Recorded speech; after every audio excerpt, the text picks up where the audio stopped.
পালন করিল, কে দোহারি করিল, ইহা মোটেই বিবেচ্য নহে। কীর্তনানুষ্ঠান করিয়া তোমরা পরিণামেরই জয় ঘোষণা করিলে, তোমাদের নিজ জয় ঘোষণার জন্য নিজেদের অন্তরঙ্গ ভাবের পুষ্টির উদ্দেশ্যে কীর্তন হইলে, কে কীর্তন পরিচালনা করিল, কেমন তাহার কণ্ঠ লালিত, কেমন ঢঙে সে কীর্তন করিতেছে বা করাইতেছে, তাহা আর মুখ্য ব্যাপার থাকে না, তাহা গৌণ হইয়া যায়। এসব জিনিস যেমনই হোক, ভাবের দিক দিয়া সে খাতি থাকিলেই যথেষ্ট।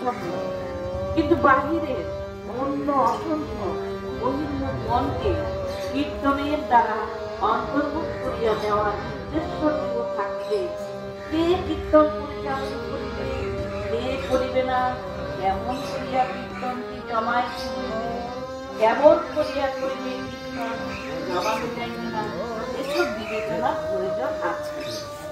অর্বাচীন, অপটু বা কর্কশ ব্যক্তি অসুন্দরভাবে কীর্তন পরিচালন করিলে, এইসব ক্ষেত্রে কীর্তনের একটি প্রধান উদ্দেশ্য ব্যর্থ হইয়া যায়।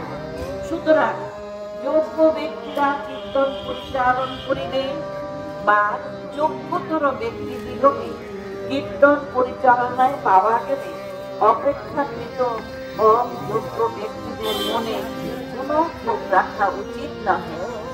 কীর্তন যে অসংখ্য জনের মনোপ্রাণ দ্রবীভূত করিতে পারিয়াছে, ইহার চেয়ে বড় লাভ আর কি আছে?